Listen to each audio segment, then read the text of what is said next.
Let justice roll down like water, righteousness like a mighty stream. For our grandsons and granddaughters, remember to remember the dream. Welcome to Songs and Stories from Home as we continue to remember the dream. This week, the March on Washington. Dr. Martin Luther King Jr. declared the March on Washington in August of 1963 the greatest demonstration of freedom in the history of the United States. In the 24 months that came after, the Congress passed and the President signed into law the Civil Rights Act in July of 1964 and the Voting Rights Act in August of 1965.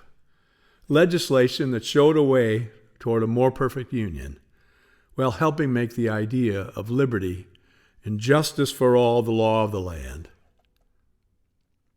In the seasons that followed, we have too often failed to meet the promise found in the rhetoric, in the action of those warm days. Now, 57 summers after Dr. King shared his dream, the last voice of those who spoke along with him that August day in the shadow of Abraham Lincoln has been silenced. And though John Lewis is dead, his faith in this country lives, his hope for this country alive once again in the streets, his love of this country animating the faces and the voices of those who are ready to have the dream finally come true and to be fully realized. The opportunity is ours again, as individuals and as a nation, to once and for all keep our promises and live up to the promise, to the dream that Dr. King so eloquently shared and ultimately died for. And the heroes, such as John Lewis, were beaten, jailed, and fully lived for. Let justice roll down like water, righteousness like a mighty stream. For our grandsons and granddaughters, remember to remember the dream.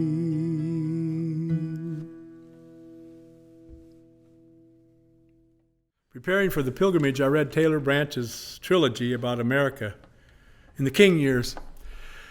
David Halberstam's The Children, Sweet Soul Music by Peter Gralnick. I also watched the PBS series Eyes on the Prize. I put together a songbook containing 9 chapters, and the one intentionally in the center being songs from the March on Washington, known officially as the March for Jobs and Freedom.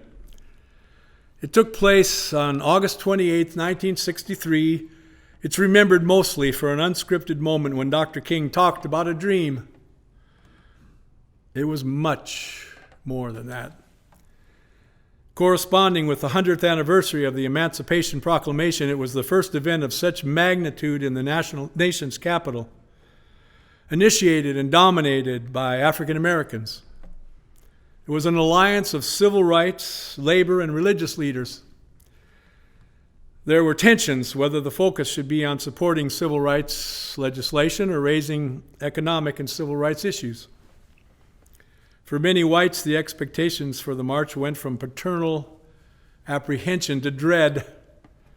Dr. King and Roy Wilkins were grilled on Meet the Press about widespread fears that it would be impossible to bring more than 100,000 militant blacks into Washington without incident.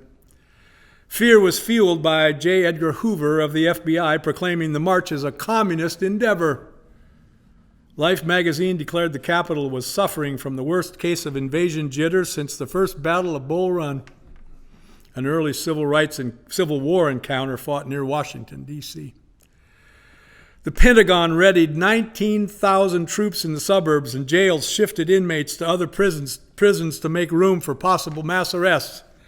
Alcohol sales banned. Hospitals made room for casualties by postponing elective surgeries. 1,700 extra correspondents covered the day, creating a media assembly larger than the Kennedy inauguration.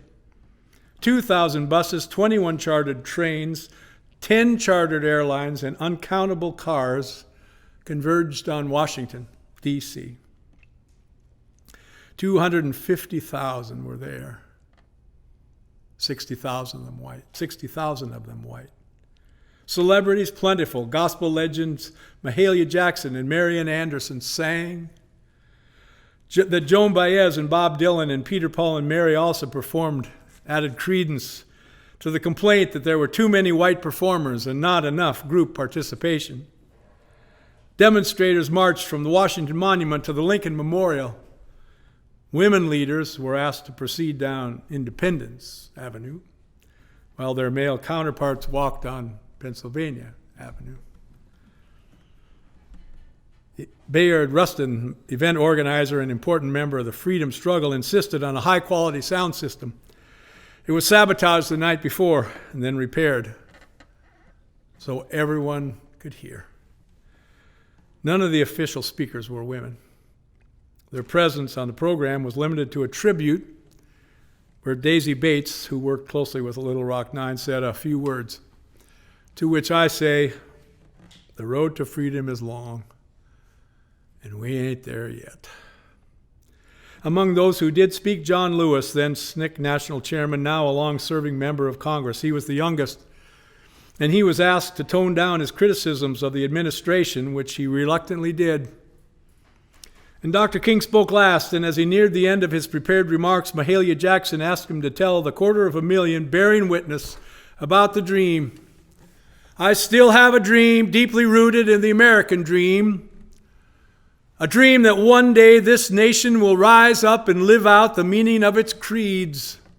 We hold these truths to be self-evident, that all men are created equal, that all of us are created equal. I have a dream that one day little black boys and little black girls will join hands with little white boys and little white girls as sisters and brothers. I have a dream today. This is our hope. With this faith, we will be able to hew out of the mountain of despair a stone of hope. With this faith, we will be able to work together, to pray together, to struggle together, to go to jail together, to stand up for freedom together, knowing that we will be free one day, the day when all of God's children will be able to sing with new meaning, my country, 'tis of thee, sweet land of liberty, of thee I sing. Land where my fathers died, land of the pilgrim's pride, from every mountain side let freedom ring. And if America is to be great, a great nation, this must become true, and so let freedom ring. So we will be able to speed up that day when all God's children will be able to join hands and sing in the words of that old Negro spiritual, free at last. Free at last. God Almighty, we are free at last. When President Kennedy welcomed the leaders into the White House after the event, the nation was alive with hope. Hope riddled with despair.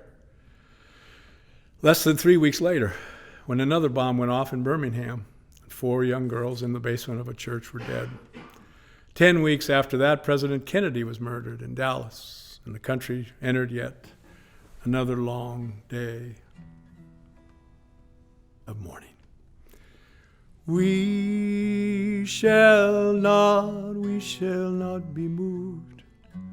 We shall not be moved like a tree standing by the water.